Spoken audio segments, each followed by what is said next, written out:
what was supposed to be, hello and welcome to what was supposed to be the very first Horseplayers Happy Hour of the season. It still is. We can still have happy hour here in this lovely hotel room on Long Island, just miles from beautiful Belmont Park, but we don't have the game.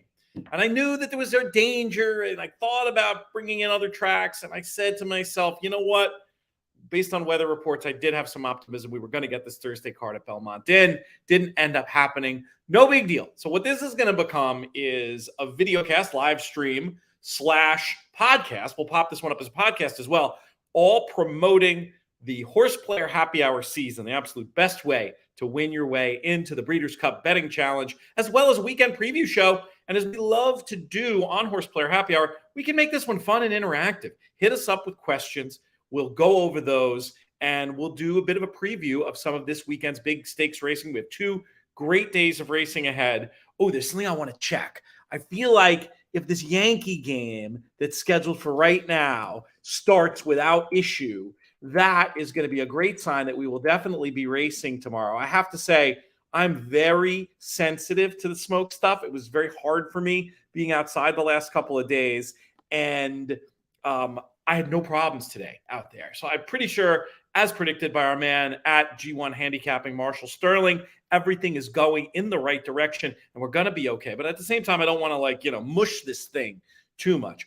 One thing we're going to be doing throughout the season on Horseplayer Happy Hour this year is highlighting some of the great betting moments in Breeders' Cup history. Not just Breeders' Cup Betting Challenge history, though you'll get plenty of that, including 2 from the home team on today's show. But just know and let me know. Best way is probably through my Twitter @LoomsBoldly or through the contact page over at InTheMoneyPodcast.com. If you've got a great story, hopefully a big triumph, it could be a bad beat. I want to make it so these aren't 40 of the same type of stories about betting at the Breeders' Cup, but we're going to have a lot of fun with this. And we're going to kick things off with a man who you normally see next to me on Horseplayer Happy Hour. You're going to see him a few times this year through the magic of pre-tapes. He's on air right now over on the Breeders' Cup betting partner TVG's airwaves. I think you know where I'm going with this. A little bit later on the show, we're going to have JK in to help answer questions, get some more his thoughts as well. You can check out right now. Well, don't do it right now. Watch this show first. But then if you're looking for more, JK, Steve Christ, and I put together a nice little rundown of the Pick 6 on Belmont Day. In the Money Plus people can check out Drew Coatney and me going over the Pick 6 on Friday, as well as looking ahead to some of the 2-day wagers, of which there are many this weekend, including a win and you're in action. So that's going to be a lot of fun. We'll get to all of that. But right now, let's go to our first of 40, not in this show, but throughout the season, Breeders' Cup betting moments. New series we're going to be doing this year as part of Horseplayer Happy Hour, celebrating in this 40th anniversary year of the Breeders' Cup. We're going to see so many celebrations of horses and jockeys and trainers and owners and great moments on the track. We want to make sure the horse players don't get left behind. We want to do 40 great horse player moments. And the first guest to me for this segment, or these segments we're going to be running on here, maybe we'll stitch them all together at the end, is a man who was a no-brainer first choice when we first announced that Horseplayer Happy Hour was coming back and that Matt Bernier was not going to be with me every week. There was one commenter online who says, if it's not Horseplayer Happy Hour, if Matt Bernier isn't on, that commenter was me. But we're filling in the gaps where we can by bringing him to these airwaves. Here he is from his own eponymous podcast, TV's Matt Bernier. Matt, how are things? I'm good, Pete. It pains me that I will not be a sort of regular contributor week in and week out to Horseplayer Happy Hour this year, but I'm sure I'll pop in from time to time when we have a chance to have a quick chat.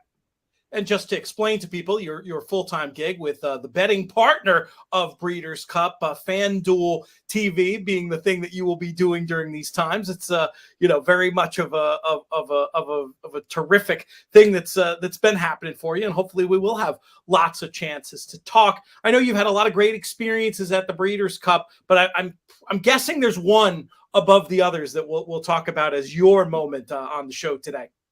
Yeah, I mean, for me, you got to go all the way back now. And I mean, all the way back to 2014. It feels like a million years ago, but I mean, we're coming up on 10 years. That was my first time playing in the Breeders' Cup Betting Challenge, and it's the best I've done in all the times that I've played. I've probably played in 5 of them if I had to ballpark it off the top of my head.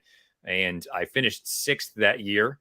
And going into the mile, which was the second to last race, third to last race that year, I was in the lead. So I was in a bit of a different position. I was also in a unique spot because I was playing for charity, playing for TAA and TRF and all those sort of aftercare, all the folks that were, benefiting here with Horseplayers Happy Hour. So I was in a unique position where when we got to the bitter end, it was a matter of, all right, do you go for broke, knowing that you could easily blow a fair chunk of change that's going to go to a good cause? Or do you kind of reel it in a little bit and you just try to make a minor score at the end? I chose to go with the latter. Well, it's really the only move you had in that position when you're playing for charity. What were the big moments? When did you think you were going to be in position to make a run with it? What were the opinions that got you where you were? I want you to put me in your head as they're running down the stretch in a race or two. My biggest opinion of the weekend was that Texas Red was going to win the juvenile. And keep in mind, American Pharoah scratched. He wasn't going to run. And I would have liked Texas Red anyway, but I played 1,000 to win on him. I played him in exactas and trifectas on top. Oddly enough, it's probably the best piece of handicapping in my entire life in daily racing form when I was still working there. Cold superfecta, 1, 2, 3, 4. It was Texas Red over Carpe Diem over Upstart over the Great War.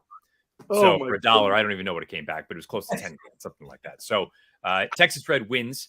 Now, keep in mind, I'm going to walk you through it. I am actually not watching the race out at the rail. I am in Santa Anita's sort of the underbelly, if you will, trying to go from one place to the other. I'm watching on a monitor, and I see the fractions early on. He is 100 out of it. And I'm going, they're going fast. I hope it's fast enough. And I know it's Santa Anita, and then Kent DeSormo gives just this like virtuoso ride, just an unbelievable. He splits horses on the far turn. I'm saying, geez, just don't get stopped, please. I want this horse to keep rolling. He weaves through, tips out into the clear, and he goes off and wins at 13-1. So we cashed the win bet, cashed the exact, cashed the trifecta. That at least gave me something to play with. I was losing my mind, by the way, because again, that was the one horse I was sort of standing on. But then to take it a step further in the Breeders' Cup Sprint, I ended up playing 3 different horses to win. I bet 1,000 to win on each one of them. Secret Circle, I believe, was the heavy favorite in there. And one of the 3 horses I bet, because I thought they were overlays, was Work All Week, who won. And I believe he was 19-1, somewhere thereabouts. So I had 1,000 to win on him. Next thing I know, I've got just under 40 grand. And I look at the leaderboard when it refreshes and I'm in first. And I'm starting to be like, oh my God, now what? Because I don't want to say I didn't anticipate being in that position. But again, the charity aspect of it, it's like, well, I mean, I can't possibly bet $40,000 and blow it all. Then what? I'm going to look like a real heel. I guess the flip side is I could look like Superman if I end up winning the whole damn thing. So I was in a bit of a precarious position. I chose to kind of play it a little bit on the safe side. I think I lost like 5,000 from then on. All in all, with prize money, we ended up somewhere around 75,000 that was donated to Thoroughbred Aftercare. But it was my first BCBC, and I was still kind of a fresh face coming out of the Horseplayers reality show. And for me personally, I felt a little bit of sort of vindication that, no, I'm not just here because I caught lightning in a bottle, which I did. And I've said that, a million times. But I kind of felt like I proved my chops a little bit. And then on top of that, 2 weeks later, I went out and won the Aqueduct contest. So I really felt like that sort of 2-week stretch for me anyway, regardless of other people's opinions. Some people are going to love you no matter what. They're going to hate you no matter what. I didn't need to prove anything else to myself. I knew I belonged. Oh, that's great. That's fantastic. Yes. I mean, to put a fine point on it, you weren't just the broke kid from Horseplayers at that point. Yeah, basically. I mean, I kind of sort of broke through that glass ceiling at that point, I feel like. And you mentioned about, you could be Superman. You were Superman. What an unbelievable donation to be able to make. That was great stuff. I enjoyed working with you then. I'm thrilled that it's kind of crazy that it's almost 10 years. What was that first seminar we did? I think it was in 14, maybe for the Freakness at Belmont. Yep.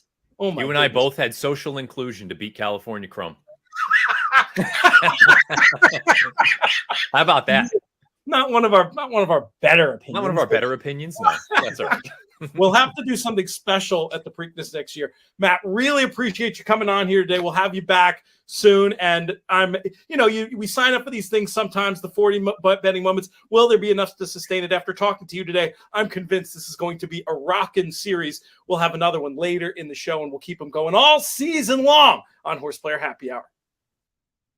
That was such fun getting to catch up with Matt a little bit. And again, we'll bring him back from time to time, view the miracle of pre-taping. But now, through the miracle of live streaming, we're going to bring in a man you're going to be seeing a lot on these airwaves. You've seen him, I think he was accused of being an Uber driver one show last year when he was in the front seat of a car while doing this. He's here now. We have dueling hotel rooms, apparently. I'm speaking, of course, of Jonathon Kinchen. What's up, JK? I raise you a little bit on your hotel room is nice, but does your hotel room have one of these? Oh, nice! Do you have a rigatoni? Oh, rigatoni, looking awesome. Is he happy? Is he adjusting well to the changes in your guys' life? I would assume he's very excited. Yeah, he's just glad we're back from Italy. I half expected him to, run down the aisle as the ring bearer over there in Amalfi. He was gonna be. The paperwork was a little too much. So we kept him.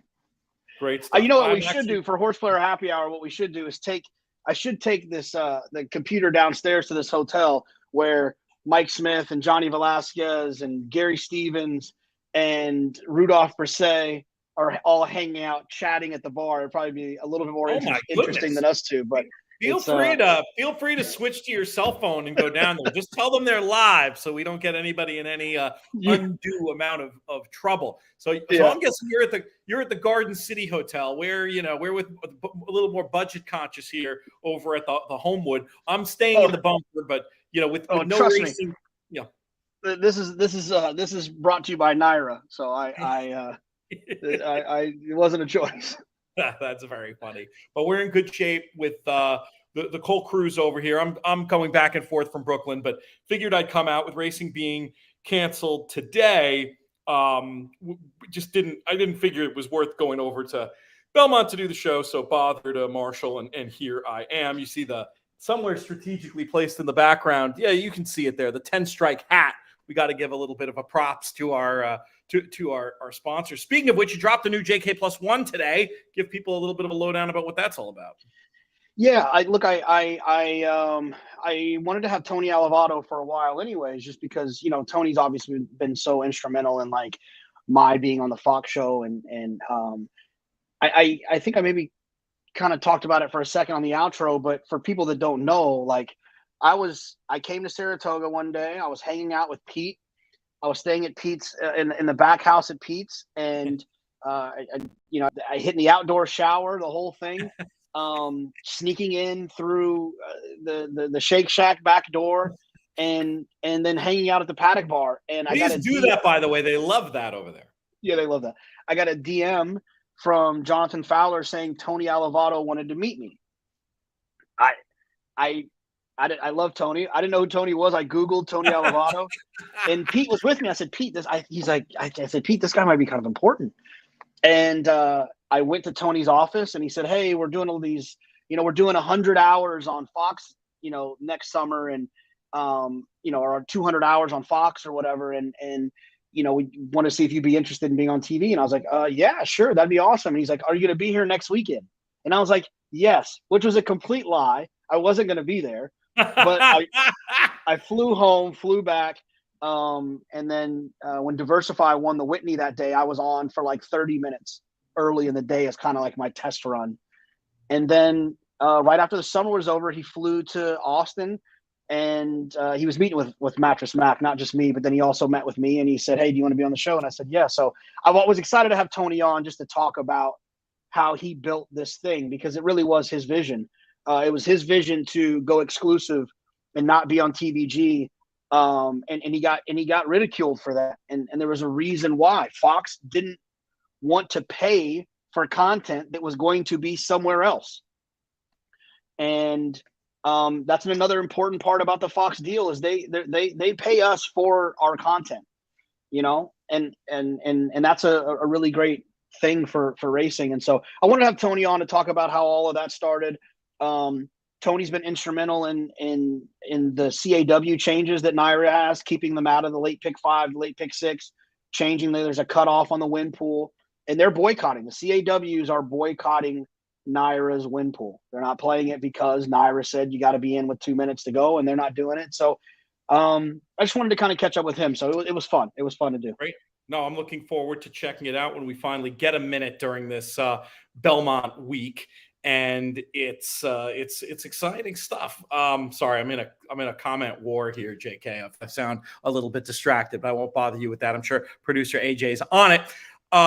So here's the sort of blueprint for today's show. We've got you for a little under half an hour here. I want to talk about the win and you're in races we're going to be seeing on Saturday. That's the Jaipur, which is a win and you're in action for the Turf Sprint, the Ogden Phipps for the Longines Distaff, and the Hillendale Metropolitan for favorite race name of all time, the Big Ass Fans Dirt Mile. But before we get to that, I want to talk about what we're usually doing here. And what we're usually doing here is having contests. And you and I, we've been involved in trying to put on contests for a number of years now. And we pride ourselves on trying to come up with formats that really have the best interest of the players in mind. And I feel like with I can't speak all of a sudden. My mouth words are failing me. When it comes to Horseplayer Happy Hour, I feel like we've come up with something that's great for horse players, and it's also great for horses in terms of the fact that we have our aftercare charities that we play for, the TAA and the TRF. But maybe you can help me. And I know you haven't been here in a minute, so let me know if I need to pick up the ball from you at any point. But just a little bit what these contests are and how people can get involved. Yeah. I think you're right. I haven't been on in a while, but I think that it all stays the same where, I'm a huge fan of the BCBC. I think it's the most important contest in racing. And I thought that for a long time. It's not a recent thought. It's highlighted by 14 of the best races that you could ever find on a planet, especially happening over a 2-day period. It's big money. It's an opportunity for life-changing scores. And it's the most special contest that we have. And so the idea with this is to create a series of these events that people can participate in, that there is a charity aspect to as well, that they can accumulate points throughout these events and win a free seat to the BCBC, that $10,000 buy-in into the BCBC by participating and by earning points and kind of being the tour champion, as it were, for this Horseplayer Happy Hour Tour. We've crowned 2 of them so far, Greg Kingma last year, David Browning the year before that.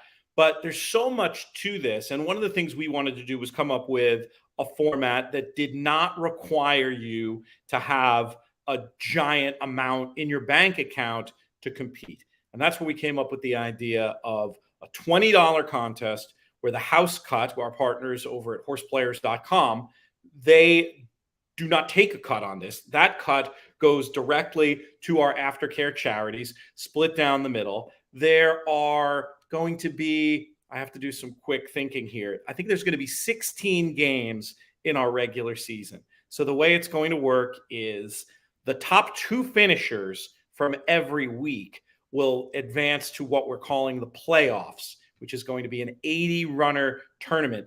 The winner of that tournament also gets a BCBC seat, as well as the overall tour winner. We'll have to check the rules. I should have done that before. I can't remember if it's 6 or 7 scores from the year that will count for the person who wins the overall tour. But what I really like about this, Jonathan, is the tour prize money, and it's $20,000 worth of value added to the pot. That's not just for the hardcore. It's great. I mean, the hardcores have an advantage, obviously, getting it. We want people to play every week. And those playoffs, other than the 32 spots, the other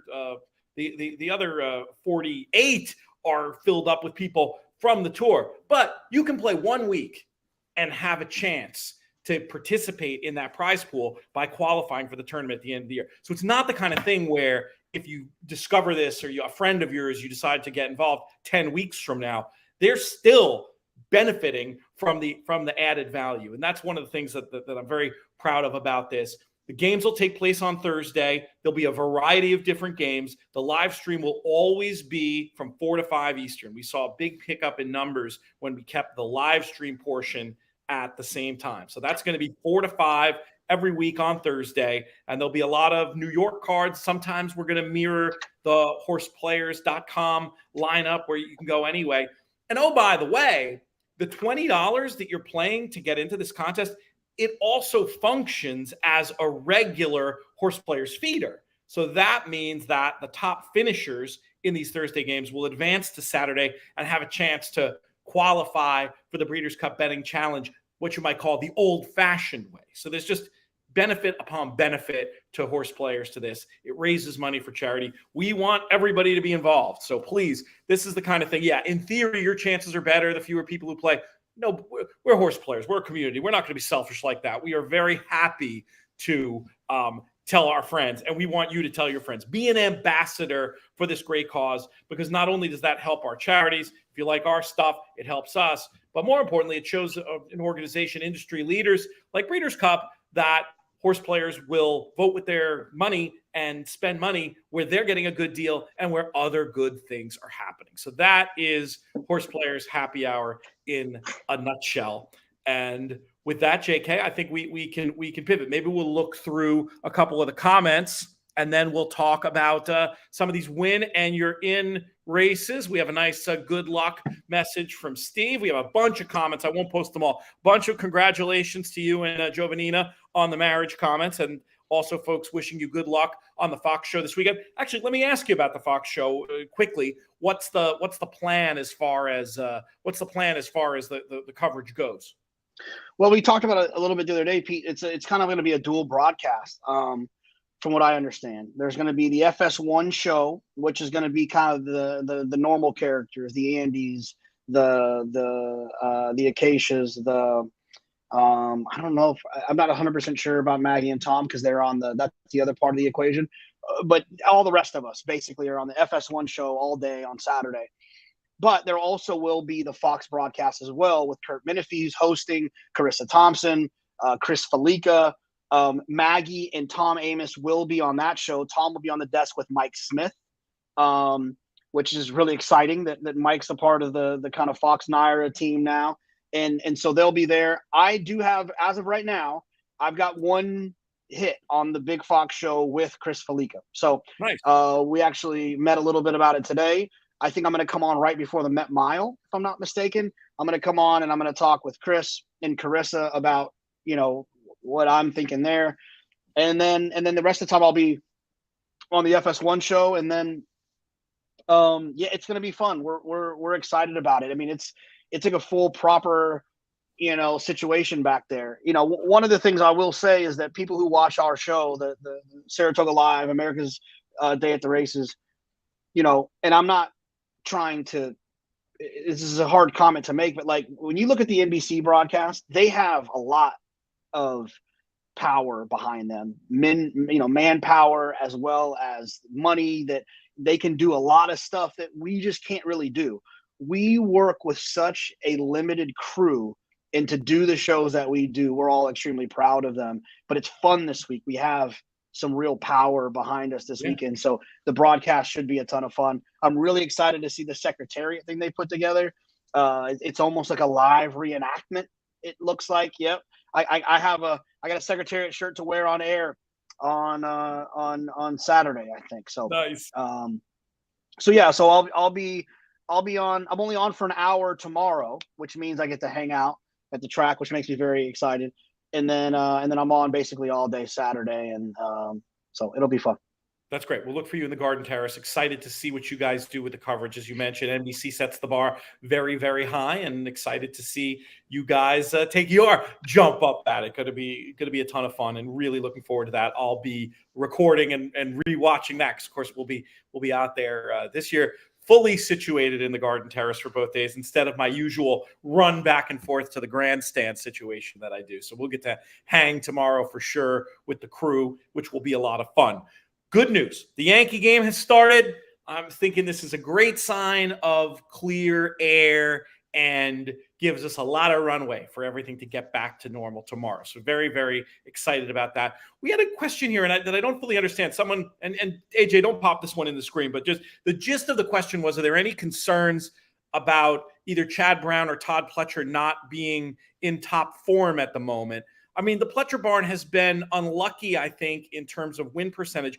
I hadn't even noticed Chad being cold. I think isn't he winning his usual, what's he winning, 26% instead of 30? Have you noticed anything? Is there anything to give you concern there? I feel like it's just noise, and I'm going to bet their horses like I'm going to bet their horses. Yeah, I think that if you start doing that, you're playing with fire. And the best way I could explain it is, let's say you're playing the Golden State Warriors, right? And you're playing the Warriors, and Steph misses his first 4 3-pointers. You stop guarding him then. Stop guarding. Good luck. It's ridiculous.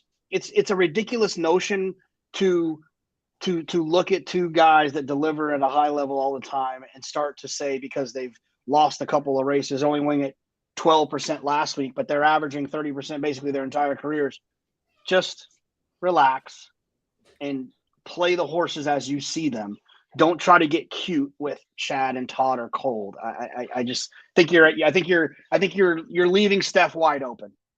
I get what you're saying. There is one trainer run of form that is worth mentioning.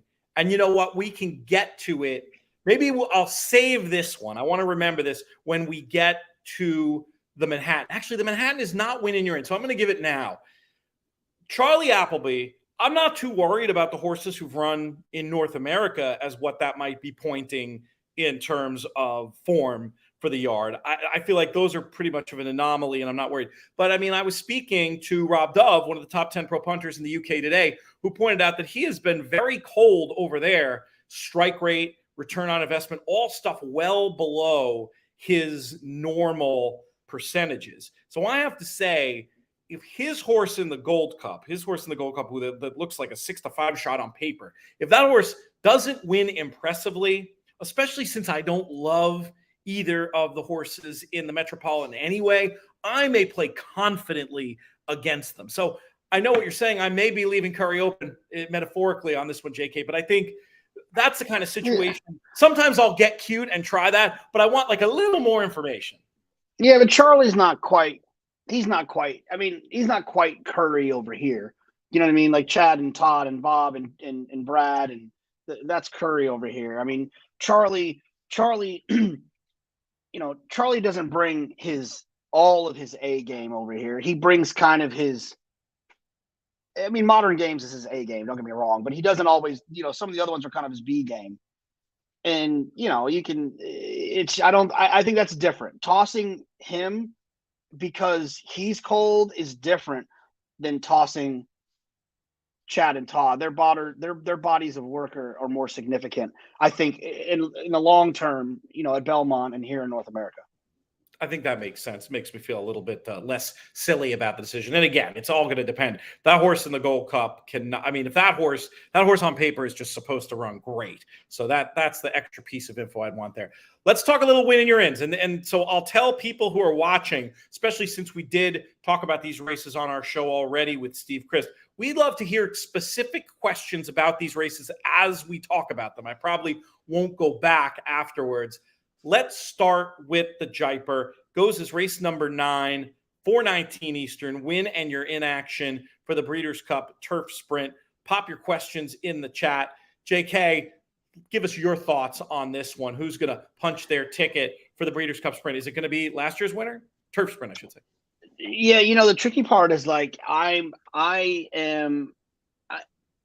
hate closers in turf sprints. I've been talking about it for years. You've heard me say it for years. Hate closers in turf sprint. But I think that a majority of my day is going to be built around Big Invasion. I'm a huge fan of Caravel. I've said it before. No one's singled Caravel more than I have. There's not a human on earth that has singled her more than I have. I love her, but and shout out to our boys in Maroon Qatar Racing. I just don't think that the 6 with that outside draw versus other speed horses and very good closers going 6 is going to kind of be what's best for her. Casa Creed's always dangerous, but he's going to be half the price, I think, of Big Invasion, because people love Casa Creed. He's won this race prior. He always shows up and runs. It looks to be some pace in here. So they're going to bet him. But I think Big Invasion off of that trip last time, you look 2 back, going 5 furlongs at Gulfstream. That's entirely too short for that horse. And then right after that, he comes back and he just gets just this the wild trip on Derby Day. I think that Big Invasion is going to be extremely, extremely tough to beat. We're reading from the same hymn book on this one, JK, as we talked about on the show the other day. And Big Invasion, this is a horse who, it's not some wild notion of this horse being a Breeders' Cup Sprint horse. This was a turf sprint horse. This was a horse we were talking about for the Breeders' Cup Turf Sprint back in his 3-year-old season even. So there's a lot going on here. I definitely, in terms of wagering, I'm going to have some lines of Caravel, some lines of Casa Creed. But I think the value of the race is, in fact, Big Invasion. If folks want to hit us up with any questions about a specific horse in here, I'll filibuster for 12 seconds or so before we pivot to the next race. And obviously, there's just going to be a ton of coverage, both free on inthemoneypodcast.com and then over on the paywalled side too, inthemoneypodcast.com/plus. And we will pivot. We'll go ahead. We'll move on to the next of these win and you're in races. The next win and you're in race is the Hillendale Metropolitan Mile. Win and you're in action for the big ass fans. Dirt Mile. JK, we'll bring you back in to get your thoughts on this one. Yeah, this is one of those races that, we talked about it. Cody's Wish on Derby Day was kind of in the same position as, like, what do you want to do with this horse that seemed like the most likely winner? Do you want to single and lean, or do you want to try to get cute and beat? Because, obviously if you can beat Cody's Wish, you have an opportunity to score out here. Cody's Wish didn't draw particularly well on the inside, and I was actually talking about this race earlier. It reminds me a little bit, just a little bit, not a lot, just a little bit of like Flightline, right? Like Flightline drew the inside, and he was a heavy favorite, broke a step slow, kind of got shuffled a little bit. But the difference is that with Cody, if he breaks slow from the inside, he's going to circle wide anyways. If you look at his last 6 wins, all of them are coming down the middle of the track. Yep. So from the inside, I think he'll just kind of fall out of there. Dr. Scheibel should make sure that there's some pace in front of him. They're going to run in this race a little bit, especially with some horses that, are trying to steal the race. And I think he's going to be extremely hard to beat. I'm going to build a majority of what I do around Cody's Wish winning. And I'll spend a little bit on Dr. Scheibel getting loose, Zandon turning into what we thought he always could be, and Charge It running back to that unbelievable performance that he had at Belmont in the past. So I'll use Cody's Wish very, very aggressively, but I will use those other 3s as kind of the saver types, maybe a little bit elevated from saver types, but in that general arena. What percentage of your money do you see going through Cody's Wish? I'm not a percentage guy. I'm a feel guy, kind of. That's a Sean Borman question. He enters a lot of his stuff in from a percentage standpoint. I just see myself, I see myself running. I don't know. I'm just guessing. I'm throwing out numbers. 85% of my money through Cody's Wish. Okay. That's all you really need. If Cody's Wish gets beat, this isn't an easy sequence, right? So I think a lot of people will be looking for singles, and this is the one that jumps off the page at you. And I think people will take it. And so, I think that he is the most likely single. James McKenney asks about Zandon as a potential alternative. I think it's an interesting idea. This is a horse we always thought, we talked about this horse a lot last year, as maybe one to be seen to his best effect around 1 turn going a mile. And I'm not going to hold that cigar mile against him whatsoever on the sloppy track, getting no setup. If they go too fast, and I know you have the right counterpoint here, and I'll leave it for you, JK, but I do feel like he's a horse, a very likely exacta partner, and maybe one, if everything goes his way, could win. I know you don't see him as much of a threat to Zandon.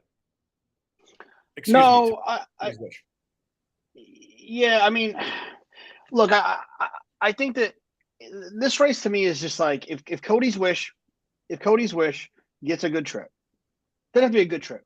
If Cody's Wish doesn't have a bad trip, I think he wins. Now, we've seen that in racing a lot. Horses can get bad trips, right? The one horse that I didn't mention that I do want to talk about, and I'm seeing it in the comments a little bit too, is like the Repo Rocks thing. And Look, Repo Rocks ran fast numbers before he got to Jamie Ness. So, the horse has always had some talent, but he started kind of running much faster numbers when he got to Jamie Ness. Now, his race that he ran in Toboggan, if he runs that race, Cody's Wish needs a perfect trip to beat him. But he's had 3 races since then that weren't as fast as that race. So you have to wonder, he obviously had 2 bad trips. He had a rider change and he won last time and he kind of ran a better number, but not that number he ran 4 back. He's interesting. I think he could win this race, but I just feel like, that one number was a little bit of an anomaly. And you'd be okay. You'll leave him off completely and just live with it. No, I mean, look, it all depends, right? After scratches and stuff, and when you start kind of going through what you want to do, you have an idea of kind of what you want to spend and what your ticket looks like based on your opinions. But when you get some scratches, sometimes, that horse that I was going to use as an A horse in another race gets scratched. Suddenly adding this other horse as a B horse is not nearly as impactful to your overall investment. Then you can kind of add them. But if they all stay in, I think tickets will get too expensive if I keep adding all these Bs. And I don't necessarily need this horse versus some of the other ones. The term I've heard in betting construction that I like for a horse like this is leaving them open.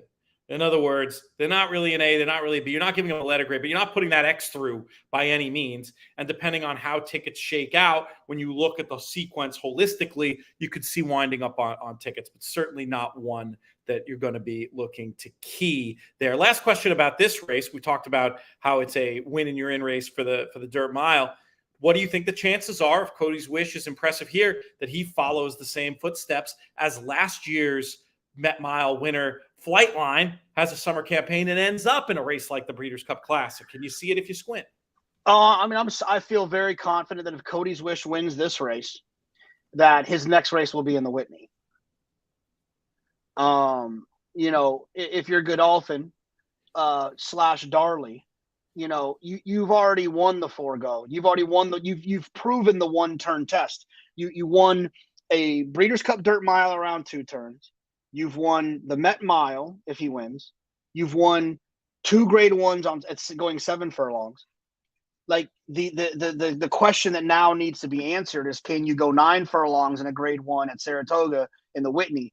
And if Cody's Wish wins that race, now he is a very, very, very attractive stallion, winning grade 1s at 7, 8, and 9. That's, and he's run well going the mile. Territory at that point. Yeah. He's well bred. He's a Haft endorsed who was an outstanding horse. He's by Curlin. I'm sure Godolphin would love to get that 9 furlong grade 1 under his belt. Let's talk about the next win in your in race. We have some good macro level questions as well that we're going to try to get to if we have time, but we definitely don't want to give short shrift to the other win in your in that we're going to talk about, and that is the Ogden Phipps, which goes a little bit earlier on the card. This one's race number 7, and it's a really cool race. You got some nice looking fillies and mares in here going the mile on a 16th on the dirt. Is it as simple as a match race, JK, between Secret Oath and Clairiere? No, I don't think it's that simple. Look, I said it last night on the podcast, and I didn't really even mean to say it, but I thought about it again today, and I believe it. If Clairiere is in the same race as Secret Oath, I don't need Secret Oath.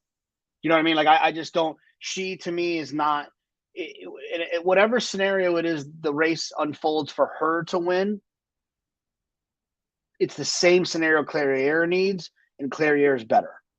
And so I don't think it's a match race between those two. I think Search Results is dangerous. Search Results likes Belmont Park, arguably one of the best races, 2 of her best races in her life she ever ran. She didn't win, right? The Kentucky Oaks, where she got nailed by Malathot, and then also the Ogden Phipps last year, where she was 3rd, where Clairiere and Malathot beat her. And I told this last night, and I'll tell it again. I had talked to Chad about that race prior, and his whole plan with Search Results was to not hook her until the 8th pole. like with Latruska. Just stay behind Latruska. She'll come back to you. Just don't hook her until the 8th pole. Because if you hook her early, she'll fight you and she'll make you work for it, and then you'll set it up for someone else. And I joked that I think Irad thought he said the 3/8 pole because Irad hooked the horse, mid-turn. But she ran extremely well that day to run 3rd. And so I think that she could run a huge race at Belmont. I think she likes it at Belmont. I think she could get loose in this race. And then, we talk about it. It's close. It's near and dear to our heart. But past the Champagne, owned by Black Type Thoroughbreds, and our friend Jake Ballas, like, speaking of Malathot, when she ran in the Ashland as a 3-year-old, she lost by a nose to a horse that went on to be a champion. And then she just kind of fell off. They couldn't really find that performance again. But last time they found it. And I don't know if it's the rider change. I don't know if it's Fergal Lynch and the power of pipes that's helped kind of figure her out a little bit. But she ran a big number last time. And I think that maybe she could jump up again. She's got to jump forward again. She can't win like what she's been doing, but maybe she's going in that direction where she could find another jump forward. Pipes, a.k.a. jockey agent to the Stars, Chris Pipito, who's been invited on these airwaves many times. He doesn't want to come on anymore. I don't know what the problem is. He was our Travers guest for many years and always good for a laugh and a great opinion. I think he might have given out the whole pick 6 one year. Got to get him back one of these days.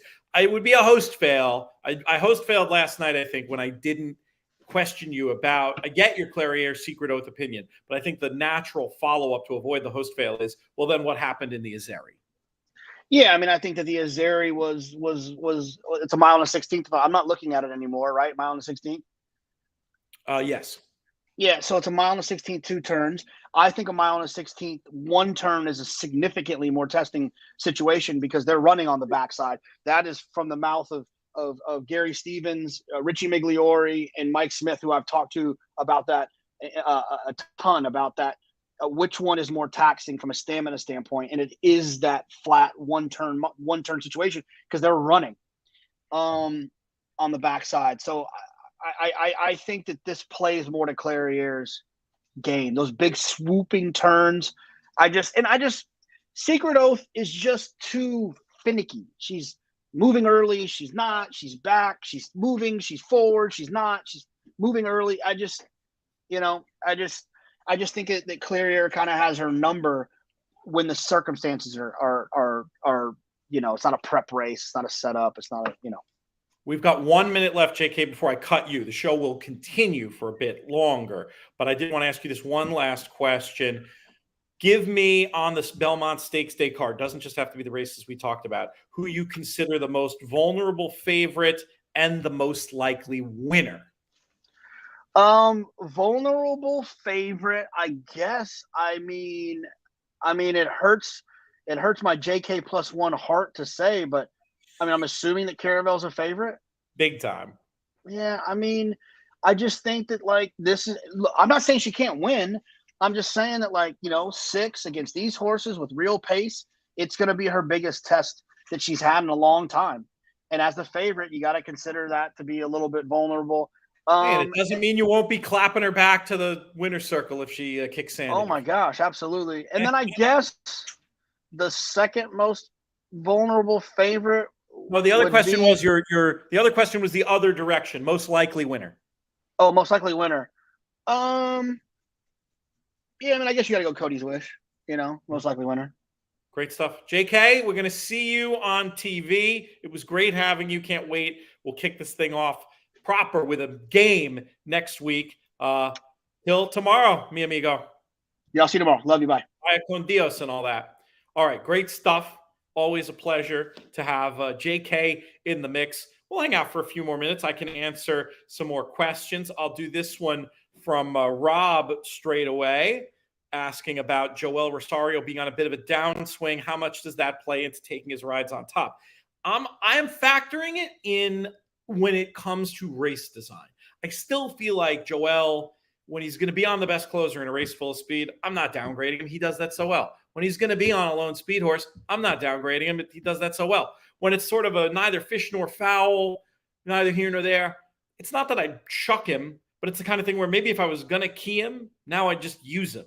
If I was going to just use him, maybe now it would be one of those leave him open type horses. And if it was one of those leave him open type horses, maybe I would chuck. But, not anything crazy. But he's been riding noticeably below par. He could turn it around in a hurry. We've seen this movie before. So I wouldn't go nuts. And Rob, let me know if there was a specific horse you were talking about, and maybe I can answer a little bit more specifically. So yeah, load up a few questions. Well, I'll hang here till the top of the hour, right till 5. We got about 13 minutes left, and we've got about 7 or 8 minutes of another pre-tape with our second Breeders' Cup betting memory. Here is my chat a little bit earlier today with reigning Breeders' Cup Betting Challenge champion and the business manager here at In the Money Media, Drew Coatney.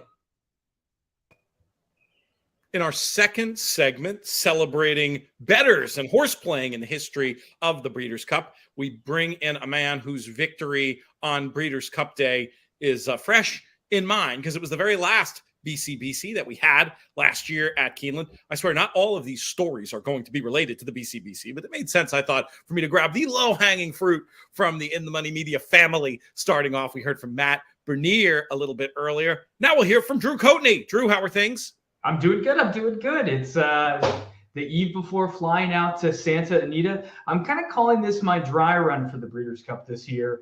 Going to go get the lay of the land, hang out in the Eddie Logan suite. And Frank Scattoni and Tom Quigley are graciously hosting me. So couldn't be more excited about getting out there and seeing how the Breeders' Cup's going to shake out for next year. It is a great place to play under any circumstances, I think, especially for a BCBC with just all the experience they have, just like Keeneland. And yeah, folks thinking about the BCBC, it is certainly a fantastic venue for it. Let's talk about the BCBC in general. Is being a BCBC champion something you had thought about as a horse player for a long time? Where on your list of bucket list horse playing goals was this achievement that you managed last year? Yeah, for anyone who has seen the reaction video of me kind of falling to my knees a little bit, I think it just legitimizes yourself as a horse player, not only the ability to handicap, but also play with a large bankroll and play efficiently and smartly. So for me, it was kind of the mecca at the moment. It didn't help the waterworks that the Cody's Wish story was what started me off on this journey, and then just moving on from there. So it was an emotional roller coaster of like probably 3 hours, as I was all in on probably, I think, 6 races in a row to get to where it was. But I think a lot of people don't know when we were playing. I don't know where you want this conversation to go, but I was all in on everything. Like if Jackie's Warrior wins, the same result comes out the same way. So there was a lot of outs in my way. Unfortunately, when you go review the plays, the minimum $500 on the machines, it kind of masks a little bit of exactly what the plays were because they're not summarized and they're spread out across 12, 15, 20 pages of wagers. So apologies to that, but the machine limitations at play. Let folks who are interested, though, do that. It's just a great thing to do anyway, now that these plays are available. Do you know where they are online? Surely they can be found, breederscup.com/BCBC, if you poke around. Anybody wanting to dive deeper, if it's not intuitive over there, reach out to me at Looms Boldly. I'll point you in the right direction because it's certainly not just fun, but informative to see how the people who do well in the BCBC plot their course. But really the point here, Drew, is to just, share some memories and relive some of the experience of a great Breeders' Cup betting triumph. And obviously yours was quite near the top of the list. With a little bit of distance now, when you look back at this win, what's the enduring memory to you if you could only pick one? The enduring memory, it's one of those trips that you walk away from with your heart is full, if that makes sense. That everyone around me was supporting, from the people that had taught me strategy to Matt Miller, Brad Anderson, yourself, JK, everyone, and making sure to like capture that moment in my head, especially as I was punching in for, I think it took me about 15 minutes to punch in the Flightline bet for $100,000. I think it was like 97 and change. That's what it was, right? 97 something to win on one horse. I still think about what must have been going through your head as you were there at that machine punching. And again, as you pointed out before, you had to do it 500 at a time. What were you thinking? Yeah, and I remember calling JK ahead of time and just saying, hey, this is what I'm going to do. Do you support this decision? Is this like from a contest point of view? I know you're knocked out. Like, it's like, brother, just call your dad, man. Like, call the people that matter the most to you, because you're in a once in a lifetime position.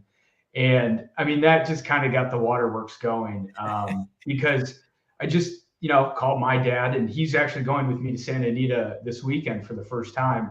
So I get to entertain him out there. But literally punching those tickets was a bit, maybe cathartic is the right word, of just the moment sinking in of what's about to happen. The horse of a lifetime. I'm betting a wager of my lifetime to claim my stake as one of the best horse players within the Breeders' Cup Betting Challenge. And I wish I could tell you, I was misty-eyed while doing it. I mean, I've never had emotion take over while I'm placing a wager, but I knew the gravity of the situation. And I'll always remember a lady that I had a special machine that I like to use. And so it was off to the corner, and the lady, there was someone working at Keeneland, and she was sitting right behind me, and she kind of notices what's going on, and she's like, are you okay? Like, what's happening? And I think there's some pictures floating around of like me with like the like and I kind of told her the whole covered punching tickets. Yeah, she like told her the story, and all the staff at Keeneland were great. And I remember when I collapsed after the win as well. We had been hanging out with a gentleman named Keith, who was ready to stand in this spot that was kind of our lucky spot for Kyle Roscoe and myself. And I collapsed. Keith was pumped up because he knew exactly what was at stake. The attendant that was at Keeneland, and some other attendant walked over to me, and she like put her hand on my shoulders as I'm slumped over. And she's like, it's okay. You can always stop betting. You'll make it back from this bankruptcy, essentially. And I came up, and I was like, no, I just need to see my wife. Yeah, because she was sitting off somewhere else. That was part of the routine. So oh my God. I think the most memorable moment was just the emotions at play when a sport that typically doesn't, for bettors, we get excited, we hoot and holler, but the gravity of the situation was just one that kind of helped secure my name as one of the top players in the game. It's fantastic stuff. We appreciate you, Drew. It was a great retelling. I hadn't heard that bit about the woman thinking you were crying because you were destitute. I'm glad. I like that little detail. Well, even in the grade one gamble, same thing. I had a TV that once they hit the top of the stretch, I turned to go watch a different TV, because that's what I did when First Mission was dueling with Arabian Lion. I was like, game over, and turned around, and then kind of peeked up through a window and saw on a TV that First Mission was rallying up. So I kept doing that, and this attendant was helping me. And I think it was $17,000 I'd wagered in the last race on grade one gamble. And I'm sprawled out on the floor. I'm just it's just mentally draining when you're playing at these values and at that concentration level. And so all of these rich people are filtering out of what's the really fancy room at Keeneland. The Phoenix room upstairs, the Lexington room, something like that. Yeah, the one where it's like gold plated and people are starting to funnel out. And I'm only on the ground for like 10 seconds, right? I'm being a bit dramatic, I'll admit it. And she just politely, as if like an usher opening the door, is like, step over him. He won a lot of money. He's okay. And she just kept directing traffic. And I got up and I didn't make a scene or anything. I was like, oh, I'm so sorry. But all these millionaires are walking out like, he just lost everything. She's like, nope, he won money. Just keep going. Au contraire, mon frere. Drew, we're out of time. Appreciate you, and we'll have you back on Horseplayer Happy Hour very soon. Thank you. All right, that was super fun too. Great hearing those stories. Start thinking about it when it comes to your own Breeders' Cup stories or great stories you've heard, friends of friends, whatever. We're not going to be able to get them all on there, obviously, but we'll do what we can. If you want to reach out to me at Looms Boldly or via the contact page over at inthemoneypodcast.com, that goes straight to my email. Some other questions coming in. Another Zandon question. I like Zandon with the cutback. I mean, it's a tall order, and third might be the ceiling, but I think it's interesting. Rob agrees. with the comments JK was making about Clairiere, preferring Clairiere in this configuration to Secret Oath. Trish wants to know about the Secretariat shirt. This comes from the JK collection, oldsmokeclothing.com/JK. Now, this one, I don't think this one is for sale at this point. I could be wrong. Check it out. But I think this might be if you belong to the club, where you get certain shirts exclusively for club members. But it is super comfy, and I'm a very, very big fan of it. What else do we have here from Jim? It's well documented about the deep, big sandy surface, and the track design is a challenge that some horses need to overcome. In your opinion, is the turf track design / surface equally challenging? I mean, it's so hard to say, right? I mean, horses for courses is definitely a thing. And for some horses, I think they love it. I think they love the testing nature of it. And when stamina is your weapon, having a big one-turn sweeping configuration can be to your benefit. So I think it's hard to just say, oh, this track is harder than this track. You know, for a horse whose stamina is their weapon, maybe a tight two-turn Monmouth track, which is, you know, theoretically more glib, is more disadvantageous. So it's a hard question to answer, you know, easily. But I'll have to say, I do think both things factor in. I think both of those aspects, the surface itself and the configuration, do just tend to play a little bit more to horses with stamina. But it's not the horse with speed is out of it by any means. That's still sort of the fundamental quote unquote bias. I don't use it in the term of track bias, but the way dirt racing, American racing is tilted is towards speed. So I think it kind of comes out in the wash, and Belmont's, you know, one of my favorite tracks with that in mind. Jackson, who does a great job writing for us over at InTheMoneyPodcast.com, puts forth the idea of a cold turf pick 3, Shapier, Big Invasion, up to the mark. Well, Jackson, I'll be honest with you. I haven't done the 100% job on the Shapier race yet. I know that last race was fantastic, obviously, and you know I'm with you on Big Invasion and up to the mark. I'm going to have a full write-up of the Manhattan and the and as well as the Belmont Stakes, also over on attheraces.com, if you want to read more about my thoughts in those. And I'll send a tweet or DM you or something, Jackson, when I get a chance to look a little bit more at the other race which Shapier competes in. Oh, Rob Capabo says that if you go to oldsmokeclothing.com/JK, you can buy this shirt. There's also Breeders' Cup shirts on there. While we're talking merch, got to always mention the breederscup.com shop. There's so much good stuff on there. But I will say, as far as Old Smoke goes, you can use the promo code MONEY for free shipping. I've been mistakenly giving that out as in the money. Sorry, it's money.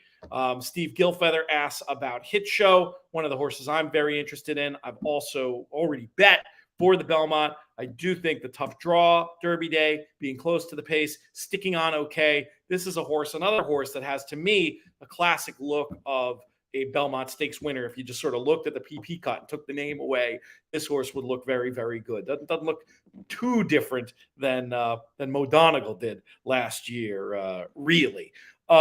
Soldier Rising, can he get over his issues? I minutes ago did a write-up on Soldier Rising. Oh, actually, no, he's the horse that I'm in the process of writing up right now. I think it's a big ask. You know, he's a cool horse. He's honest. He tries. I wouldn't talk you off at a big price, but not one that I am looking to key around. That's all the time we have, folks. We want you to join us each and every week. We want you to encourage your friends. We're going to have so much fun this year. Lots of talk about all the win and you're in races, as we've done in the past.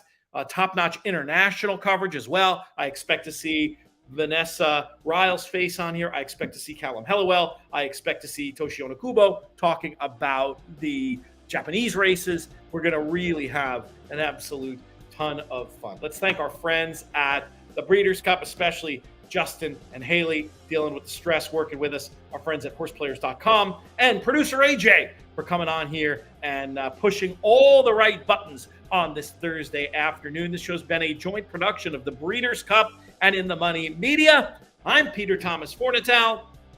May you win all your photos.